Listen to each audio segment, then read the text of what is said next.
ever feel like you ask your team to do the same thing over and over and over again, and in the end you just end up so frustrated that you kind of give up and just end up doing tasks yourself in your salon? Well, if you feel like that, today this is for you. We're going to dive into 3 reasons why that happens, so make sure you stay tuned. Welcome to Salon Boss TV, where you can find the best business tips, information, advice, help and resources, all to help you grow your salon business.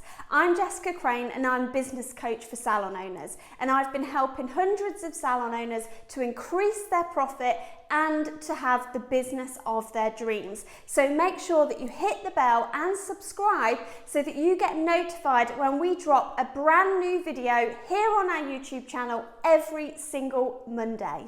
So today we're going to dive into why your team are not meeting your standards. So do you feel like you ask them to do things over and over and over again, but it's never quite done to your standard? So in the end, you end up getting frustrated and doing the task yourself, which adds to this problem of you being super busy and you feeling like your team are often standing around not doing anything. So you're paying them to not do anything whilst you're doing all the tasks yourself. So we're going to jump into 3 reasons why that happens and how you can prevent it from happening again in your salon. So step one is communication. You are not managing your expectations of your team. So what do I mean by that? You are not clarifying clearly enough what you want them to do, how you want it to do it, and the standard that you want it to be delivered at. So you are being inconsistent in your communication with your staff members. You don't have a measurable standard in place. You probably aren't giving this person enough training or the tools or resources for them to have executed that task correctly without a time limit. And the other thing that can happen is that you are not checking back in with that person. So if they don't think that you're going to check back in with them, it's not measurable, it's not manageable, then they aren't going to deliver that task to the standard that you desire, because a lot of the time they don't know the standard that you want it to. They haven't had the training, the tools or the resources. So I'm going to give you an example. A lot of salon owners try to get their team to help them with their social media, right? Sounds like an awesome idea. But what they don't do is they don't give them the tools and resources to be able to help them. You need to sit down with your team. They need to understand the brand guidelines. They need to understand the voice and tone of what you want your social media to say.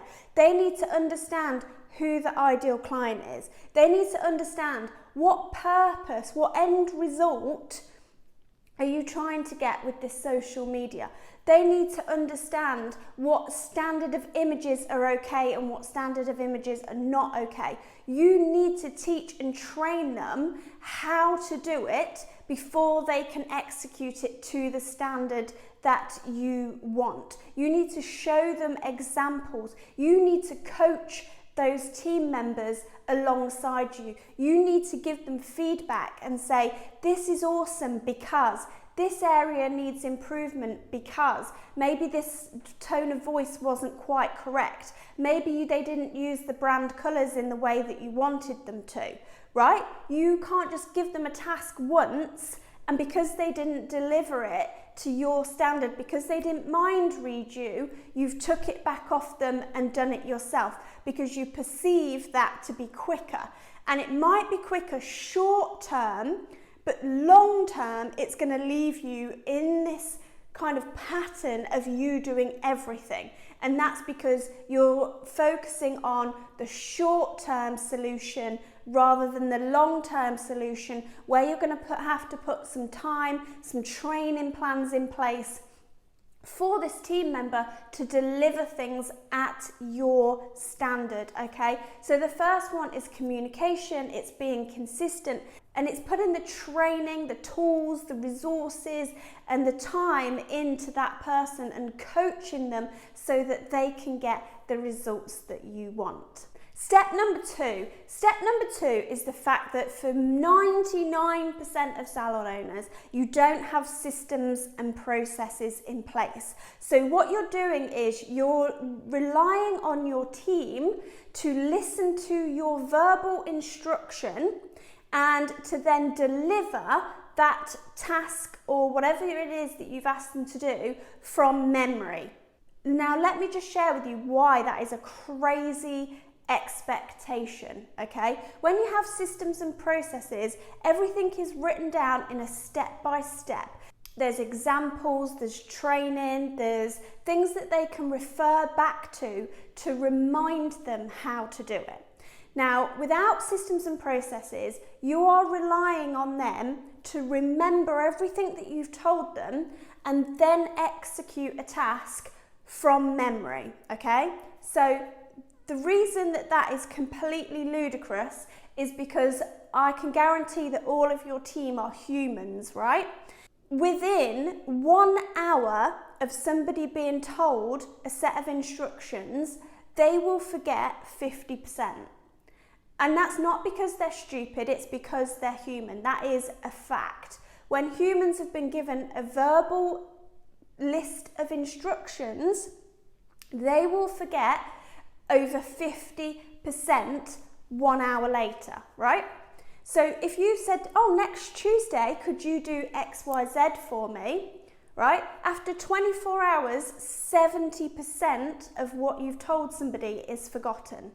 Within 1 week, 90% will be forgotten, okay? So without systems and processes, you are already planning for that person to fail. You've already set them up for failure because you have no written or video instruction or any other format that they can go back to and execute that task with a step-by-step guide, with systems and processes. And this is why so many salons don't execute in the right way, because they don't have systems and processes. So this is why you're trapped in that cycle of feeling like you might as well just do it yourself, because you're having to tell them over and over and over and over and over again. But what you don't realise is that you actually set that person up for failure before they ever even started the task, okay? And this is why systems and processes are vital to the success of your business. So if you don't have any, right now you are setting your whole business and your whole team, you've set them up for failure because you have no foundations. And the third step is all about people. All different types of people have a different set of personal standards. So when you're recruiting, you want to look for people who have a similar set of standards to what you and your business require. Okay, so this comes down to making sure that the people you hire believe what you believe, that making sure that they have the same morals, principles that your business holds. Because at the end of the day, we can always teach skills. We can teach somebody how to be better at a haircut, a hair colour, etc. But sometimes the other things, the customer service, the way that they present themselves, the way that they, their morals, their timekeeping, their attitude, all that other stuff sometimes can't be taught. And that's why we need to make sure that we're bringing people into our business who have the same level of standards as we do. Okay, so that is really, really critical and really, really crucial. If you invite them in and they come in for an interview and they're late and they have sloppy standards and everything they do is just kind of rushed and they're not particular about things, it's going to be expected that as you ask them to do tasks, they're not going to deliver to your standard because their standard is down here and your standard is up here. So it's kind of really huge gap. Whereas if you bring somebody in who's a little bit under your standard, you can get them up. But from here to here is a super high jump that you are really going to struggle. So my first and foremost priority would be looking at this person's attitude, this person's personal standards, what drives them, what motivates them, what's their morals, what's their beliefs, because everything else I can teach. All skills can be taught, but an attitude and personal standards are really difficult to change. So those are the things that you want to focus on to make sure that you aren't going to struggle to get this staff member to meet your standards when it comes to delivering tasks in your salon. I hope you found this video really useful. Give it a like and a comment below if you found it helpful. And by the way, if you would like to speak a little bit more about injecting systems and processes into your business, I would like to invite you to a free 50-minute business consultation with my team. You can find a link to our calendar in the description below. You can book a free 50-minute call, choose a time and a date to suit you. Make sure you complete the short survey so that we can get to know you and your business a little bit prior to your call. We can go through everything together on the call and get to know your business and how we can help you inject those systems and processes that you may be missing from your business. So make sure you have a look in the description below, book your call, and we'll look forward to seeing you really soon. So to your success, I'll see you soon.